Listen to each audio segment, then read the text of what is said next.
অনাদি অনন্ত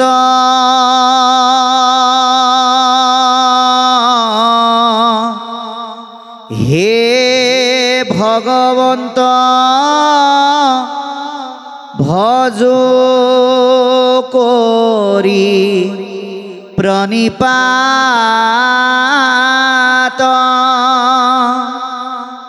মুকুতি ৰখকো তেজি মহাজনে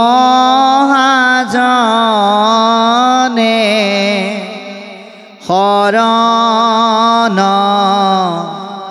লয়ে তো মাতৰা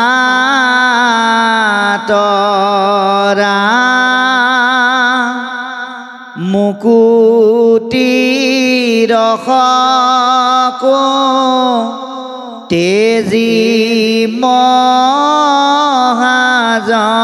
মহাজনে শৰণ লয়ে তোমাত কৃষ্ণ ও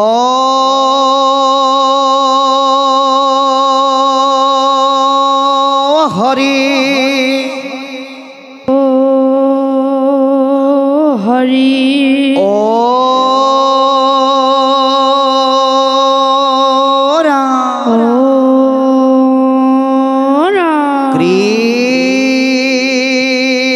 কৃষ্ণ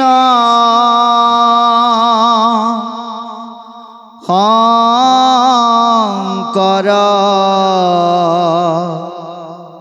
গুৰু হৰি ৰাম ৰাম হৰি ৰাম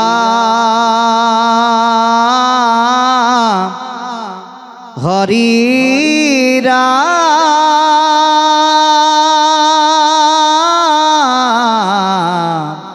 ৰাম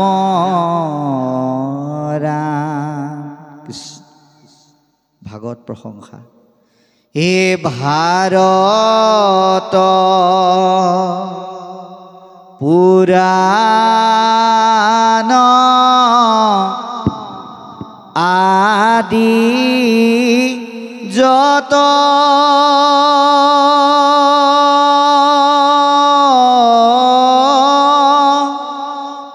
প্ৰকাশ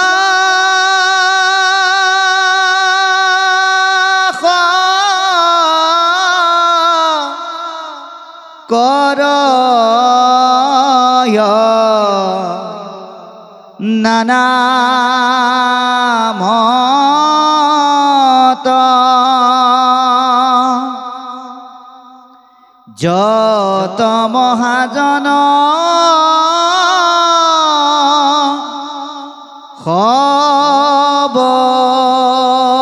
খবৰ সভাৰ মধ্যত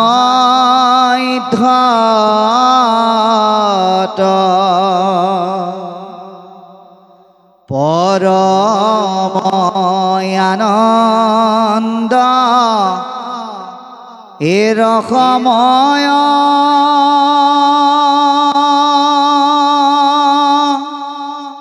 কুটি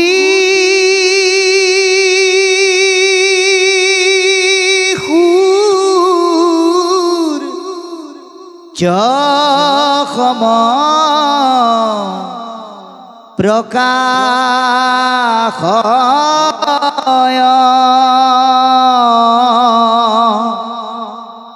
মহাভাগৱত নুহন্ত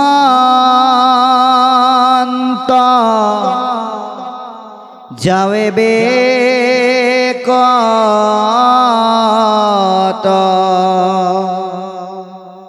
ৰাম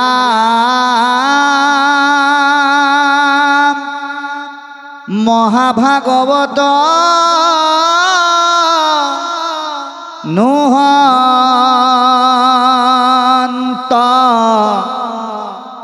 যাৱে বেকত।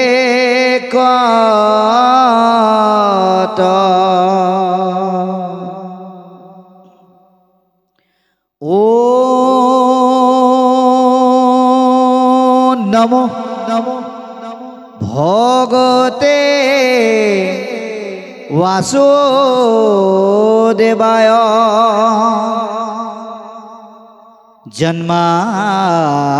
जन्माद्यस्य यतोऽन्वयादितरतः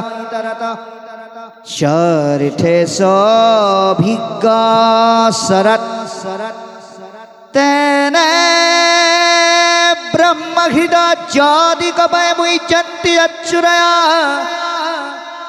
तेजोवारिमिदं यथा विनिमयमात्र त्रिसर्गो अमृषा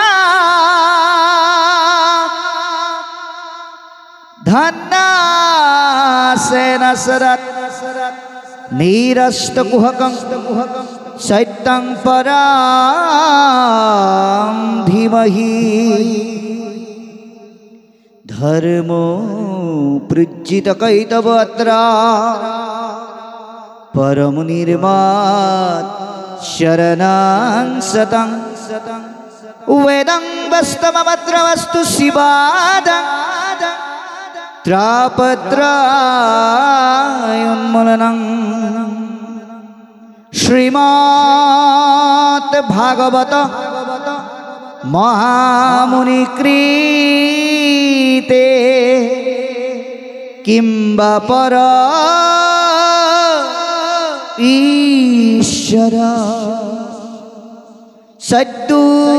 सद्दुहिरवृद्धते वत्र प्रीतिभिः शुश्रूषुभिः तत्क्षणा निगमा कल्पतरुकलितं फलं सुखमुखद्रामृतं द्रवा संयुतं प्रियता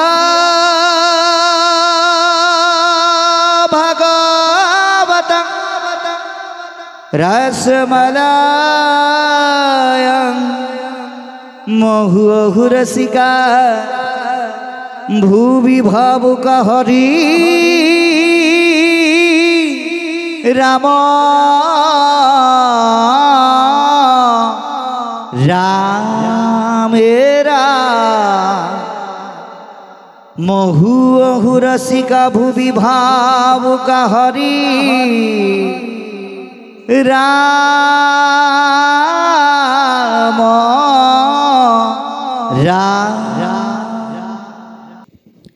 कृष्ण श्रीमद् भागवत प्रथम स्कंध मंगलाचरण पद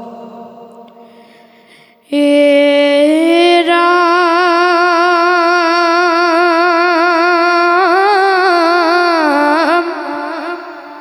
जय जय कृष्ण कृपा माया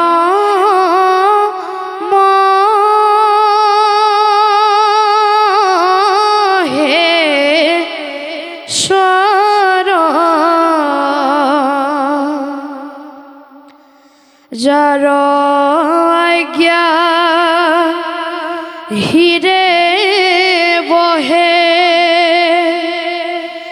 ब्रह्मा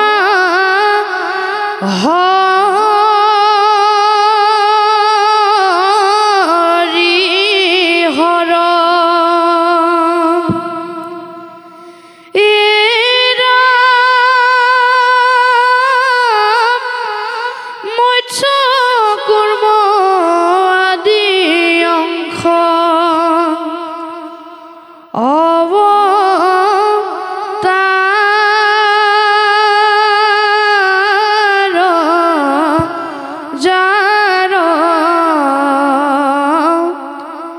ईश्वर कृष्ण का कोटि कोटि नमस्कार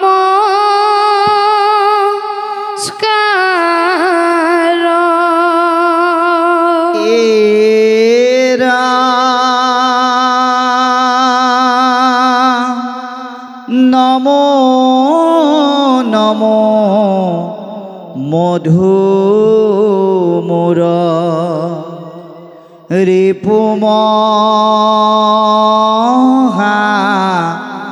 হরি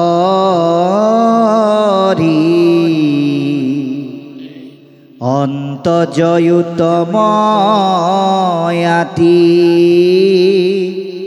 হুয়ে যাক স্মরি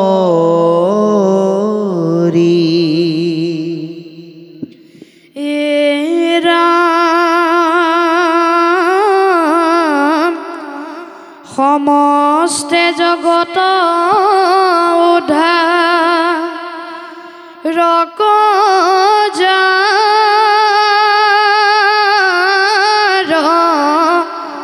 নাম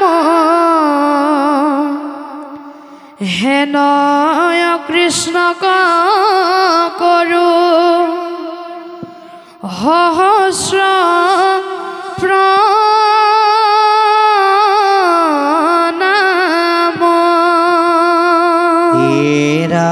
প্ৰভু ভগবন্ত ভকতৰ নব নিধি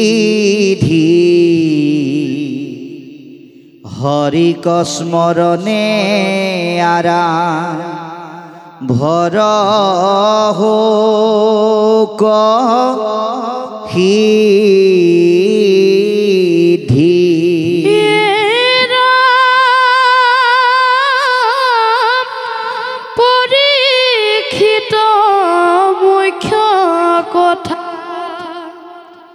দাদু স্কন্ধৰ কৃষ্ণৰ চৰণে ভনে কিংকৰ কৃষ্ণৰ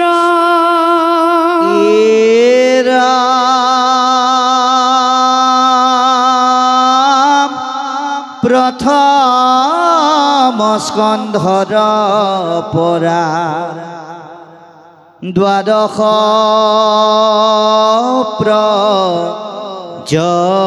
পৰ্যন্তে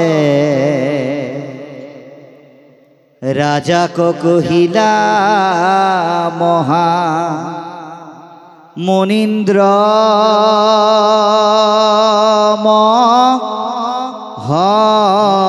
হন্তে সংক্ষেপ কৰিয়া উদ্ধাৰিয়া তাৰ সাৰ শংকৰে ৰচিলা কৃষ্ণ চৰিত্ৰ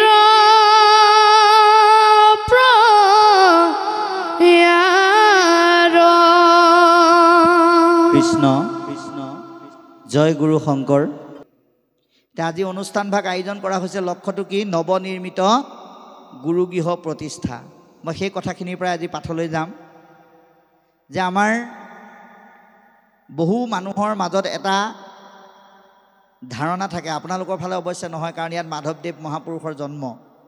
অন্য প্ৰান্তত বোলে দেউতাকে অৱসৰ লৈ পেলাই পইচা কেইটামান পালে আৰু পুতেকে দেউতাকক কয় বাহিৰত লেট্ৰিন বাথৰুমকেইটা ঠিকে আছে, কিন্তু এটা লেট্ৰিন বাথৰুমে নাতে, ভিতৰতো দুটা বহুৱাব লাগে, ঘৰটো ধুনীয়াকৈ বনাব লাগে। তাৰ পিছত যদি পইচা পাতি থাকে গুৰুগৃহ এটা বনাম বুলি কোৱা মানুহ আছে। এতিয়া সেই চিন্তাৰ পৰা আঁতৰত থাকি আজি কৃপালু বাপজনাই যি মহৎ প্ৰচেষ্টাৰে ঈশ্বৰক ৰাখি আত্মাৰ কল্যাণৰ অৰ্থে কৰ্মময় জীৱন আগুৱাই লৈ যোৱাৰ লক্ষ্যৰে ভকত ভাগৱত সাক্ষী ৰাখি যি কাৰ্যপন্থাৰ দ্বাৰা কাৰ্যসূচী হাতত ল'লে, এয়া সঁচাকৈ প্ৰশংসনীয়। গতিকে এনেহেন কাৰ্যসূচীত উপস্থিত থাকিবলৈ পাই আমিও ধন্য। আজি ইয়াতে প্ৰথম স্কন্ধৰ পৰা ভাগৱত আৰম্ভ হৈছে। ইতিমধ্যে কৃপালু বাপজনাই ভুৰুকাত হাতী ভৰোৱাৰ দৰে ভাগৱতৰ ওপৰত অতি সুন্দৰকৈ এটা মৰা সাপৰ পৰা ভাগৱত আৰম্ভ হৈ এটা জীয়া সাপত কেনেকৈ শেষ হয় তেখেতে যদিও সংক্ষেপত কৈছে, কিন্তু কলিযুগৰ একান্ত সাধুসকলক বিশেষ নুবুজালেও আপোনালোকে ইতিমধ্যে অৱগত হৈছে। গতিকে আমি সেই বিষয়লৈ পুনৰাবৃত্তি কৰিবলৈ নাযাওঁ। মাত্ৰ এটাই কথা কওঁ, ভাগৱতে আমাৰ জীৱনত পৰিৱৰ্তন আনে। যেনেকৈ পৰীক্ষিত ৰজাৰ জীৱনলৈ আনিলে। 7 দিনৰ ভিতৰত মৰিম বুলি অভিশাপ পোৱা পৰীক্ষিতে সঁচাকৈ মৰিম বুলিয়ে ভাবি আছিলে। কিন্তু যেতিয়া মহামুনি শুকদেৱে আহি তেওঁক ভাগৱত জ্ঞান প্ৰদান কৰিলে, দ্বিতীয় স্কন্ধতে তেওঁ ক'বলৈ বাধ্য হ'ল কি বুলি? এৰা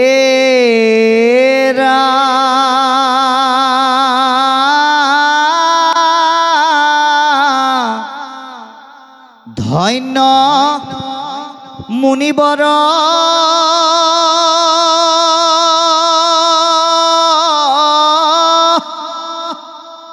তোমাৰ উত্তৰ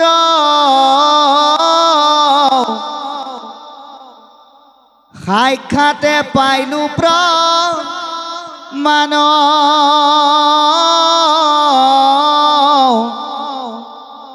মোৰ মোহ জাল তাকো তকাল কৰিলা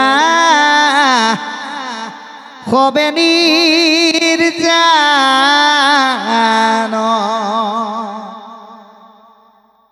এতিয়া আহিন কাতিমহীয়া যিমানেই দিনবোৰ বাগৰি থাকিব সিমানেই আমাৰ আকাশখন কুঁৱলীয়ে আৱৰি থাকিব। সেই কুঁৱলী আৱৰণি আবৃত জালখন থকালৈকে সূৰ্যটো উদয় হ'লেও আমি তাৰ পোহৰ আৰু তাপটো নাপাওঁ। কিন্তু যেতিয়া কুঁৱলী আঁতৰ হৈ যায় তেতিয়া সূৰ্যৰ পোহৰ আৰু তাপটো আমি অনুভৱ কৰোঁ। ঠিক তদ্ৰূপ আমাৰ মনত মায়াৰে আবৃত মোহাচ্ছন্ন জালখনে যেতিয়ালৈকে আৱৰি থাকিব তেতিয়ালৈকে আমি কিন্তু কৃষ্ণ সূৰ্যৰ পোহৰ আৰু তাপ লাভ কৰিব নোৱাৰোঁ। গতিকে পৰীক্ষিততা সেইকাৰণে কৈছে যে তোমাৰ কৃপাত মই আজি মায়াৰে আবৃত মোহাচ্ছন্ন জালখন ভাগৱতৰ যোগেদি মুকলি কৰিবলৈ সক্ষম হ'লোঁ। এতিয়া আজিও কৃপালু বাপজনাৰ নিমন্ত্ৰণ ক্ৰমে আমি ইয়াত উপস্থিত হৈ সেই ভাগৱতৰ যোগেদি আমাৰ সাংসাৰিক সময়ত আমাৰ মন আকাশত আৱৰি ৰখা সেই জালখন ভাগৱতৰ জ্ঞানৰ দ্বাৰা নাম তত্ত্বৰ যোগেদি মুকলি কৰিবৰ কাৰণে যত্ন কৰিলে আমিও আমাৰ জীৱন পৰিৱৰ্তন কৰিব পাৰিম। মৰিবলৈ ধৰা দেহধাৰী জীৱই সৎসংগৰ যোগেদি তৰণৰ পথ পাব। যাৰ কাৰণে গুৰুজনাই মংগলাচৰণত কি বুলি ক'লে? জয় জয় কৃষ্ণ কৃপাময় মহেশ্বৰ। জয় শব্দটো বৰ ডাঙৰ কথা। এই জয় শব্দটোৱে, এই ভাগৱতত উল্লেখিত জয় শব্দটোৱে কিন্তু কাৰোবাক জিকিবলৈ কাৰোবাক হাৰিবলৈ কোৱা নাই। জিকা হৰা শব্দটো ইয়াত প্ৰয়োগ নাই হোৱা। জয় শব্দটো হ'ল কাৰোবাক সৰ্বশ্ৰেষ্ঠভাৱে ভাল পোৱাৰ গভীৰতা প্ৰকাশ কৰিবৰ কাৰণে ব্যৱহাৰ কৰা এটা মহামন্ত্ৰ হ'ল জয় শব্দ।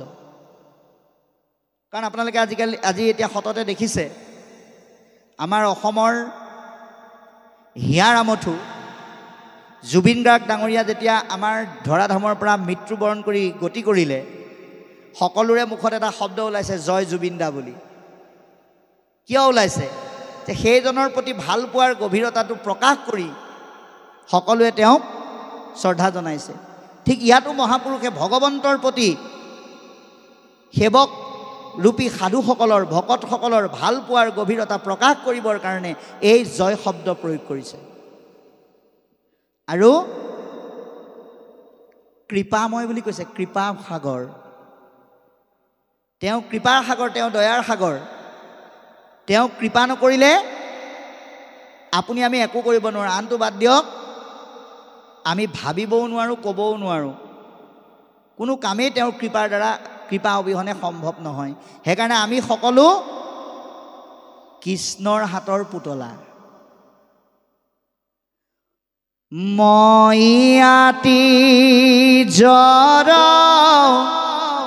ইটো কথা বৰ তুমি সনাতন হৰি নচো আজি মতে নাচোষে হি মতে তজুৱাই গাখীৰে ধৰি। পুতলাবিলাকে নাচি থাকিলে আমি কি বুলি ভাবোঁ? নিজে নিজে নাচি আছে নিচিনা লাগে, নহয়। কিবা এটা শক্তিয়ে তাক প্ৰভাৱান্বিত কৰিছে, তাৰ সহায়ত সি আমাক আনন্দ দি আছে। ঠিক তদ্ৰূপ আমি কৃষ্ণই যেনেকৈ নিৰন্তন কৰে আমি তেনেকৈ নিৰন্তিত হওঁ। এতিয়া আপোনালোকে যদি নিজক প্ৰশ্ন কৰে বা আপোনালোকক কোনোবাই যদি সোধে যে আজি ভাগৱতলৈ কাৰ লগত কিহত আহিল, কোনোবাই ক'ব ল'ৰাই থৈ গ'লি, কোনোবাই ক'ব কোনোবাই থৈ গ'লহি, কোনোবাই ক'ব গাঁৱৰ মানুহৰ লগত আহিলোঁ, কোনোবাই ক'ব বাইকত আহিলোঁ, কোনোবাই ক'ব গাড়ী লৈ আহিলোঁ। ভাগৱতে কিন্তু কৈছে মিছা। ইয়ালৈ আমি কাৰো লগত কোনেও থৈ যোৱাৰ কাৰণে আমি আহিব পৰা নাই, সেয়া নিমিত্ত। আমি ইয়ালৈ আমি কৰা সৎকৰ্মৰ পুণ্যৰ ফলত ঈশ্বৰৰ কৃপাৰ যোগেদি আমি আহিলোঁ। তেওঁ ননাহেঁতেন আমি কিন্তু আহিব নোৱাৰোঁ। গতিকে তেনেকৈ তেওঁ আমাৰ মনক ভবাইছে, মুখক কোৱাইছে, চকুক দেখুৱাইছে, হাতক কৰাইছে, কাণক শুনাইছে, বিভিন্ন ধৰণে তেওঁ আমাক কৃপা কৰি আছে। এই কৃপাৰ কৃতজ্ঞতা মহাপুৰুষে ভগৱন্তক জনাইছে কি বুলি? মহেশ্বৰ বুলি। যে যাৰ মহানতাৰ যোগেদি আপুনি আমি কৃপাধন্য হ'বলৈ সক্ষম হৈছোঁ, সেইজনেই হৈছে জগতৰ ঈশ্বৰ পৰম ব্ৰহ্ম নাৰায়ণ। সেইকাৰণে তেওঁৰ আজ্ঞা, যাৰ আজ্ঞা শিৰে বহে, যাৰ আজ্ঞা এটা শব্দও ইফাল সিফাল নোহোৱাকৈ পালন কৰিছে। কোনে? ব্ৰহ্মাই পালন কৰিছে সৃষ্টিৰ যোগেদি, বিষ্ণুৱে পালন কৰিছে পালনৰ যোগেদি, শিৱই পালন কৰিছে সংহাৰৰ যোগেদি। এতিয়া তেওঁলোকে যে ভগৱন্তৰ আজ্ঞা আখৰে আখৰে পালন কৰে, আপুনি আমি পালন কৰিছোঁনে নাই? প্ৰশ্নটো তাতেই। এতিয়া আপুনি আমিও ভগৱন্তৰ আজ্ঞা আখৰে আখৰে পালন কৰিব লাগে। তাতে আকৌ বহুতৰ প্ৰশ্ন আহিব, ভগৱন্তক আমি যদি লগেই নাপাওঁ, দেখাই নাই, তেওঁ কোৱা আজ্ঞাখিনি আমি কেনেকৈ পালন কৰিম? এই বুলি আমি বহুতে কওঁ। এতিয়া আপোনালোকে চাব, এই আগতে যেতিয়া টিভি নাছিলে তেতিয়া ৰেডিঅ'ৰ প্ৰচলন আছিলে।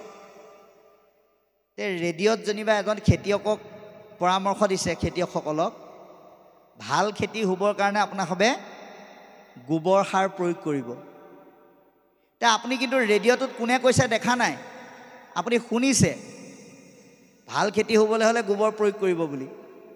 এতিয়া শুনিয়ে আপুনি সেই বস্তুটো পালন কৰিছে, মানুহজন তাত কৈ থকা মানুহজন কিন্তু আপুনি দেখা নাই, আৰু পালন কৰি আপুনি ফলপ্ৰসূ হৈছে। ঠিক তদ্ৰূপ ভগৱন্তক আমি কলিযুগত কোনেও দেখা নাই।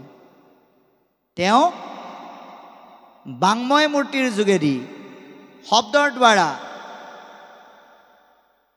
আপোনাক আমাক কি কৰিব লাগে, কি কৰিব নালাগে, ক'লৈ যাব লাগে, ক'লৈ যাব নালাগে, কোনটো ন্যায়, কোনটো অন্যায়, কোনটো উচিত, কোনটো অনুচিত, সেয়া কৈ আছে। আৰু তাক আমি প্ৰত্যেকজন ব্যক্তিয়ে পালন কৰাটোৱে হ'ব ভাগৱত ধৰ্ম। বাপজনাই কৈ গৈছিল,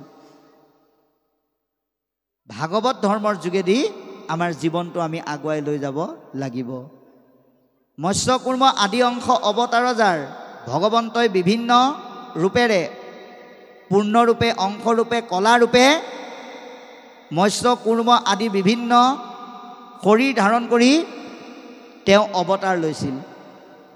কেলৈ লৈছিল? তেওঁতো নিৰ্গুণ, তেওঁ নিৰ্গুণ পৰম ব্ৰহ্ম, যাৰ জন্ম মৃত্যু নাই, অজ ব্ৰহ্ম বুলি কৈছে। তথাপিতো তেওঁ এই ধৰাধামলৈ গুণময় লীলা কৰিবৰ কাৰণে অৱতাৰ লৈছিল। এই গুণময় লীলা তেওঁ কিয় কৰিছিল?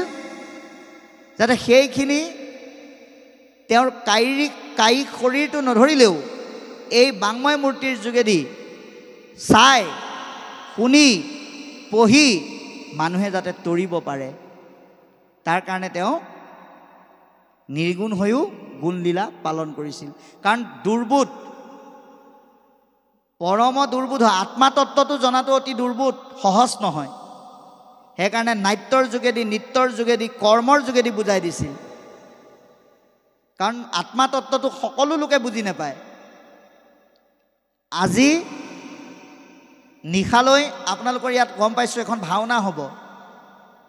এই ভাওনাখনৰ যোগেদি চৰিত্ৰসমূহে যিখিনি নৃত্য নাট্য সংলাপ কৰিব, তাৰ দ্বাৰা আপুনি সেই কথাখিনি শুনি বোলে ধ্ৰুৱ লোৱাজনে ভাল নাছিলে, নাৰদ লোৱাজনে ভাল নাছিলে বুলি ক'লেই দায়িত্ব নহয়। সেই বাক্যৰ দ্বাৰা তেওঁলোকে কি মেছেজ দিব বিচাৰিছে সেইখিনি সহজে বুজি পাব আৰু তাক পালন কৰিব পাৰিব। সেইকাৰণেই তেওঁ বিভিন্ন অৱতাৰ ধাৰণ কৰিছিল। যিজন ভগৱন্তই দুৰ্বোধ আত্মাতত্ব সৰ্বসাধাৰণৰ কাৰণে সহজ কৰি দিলে, সেই ভগৱন্তক মহাপুৰুষে কোটি কোটিবাৰ নমস্কাৰ জনাইছে। নমো নমো মধুমূৰ ৰিপু মহাহৰি, অন্তৰ্য উত্তম আতি হুৱে জাকস্মৰি।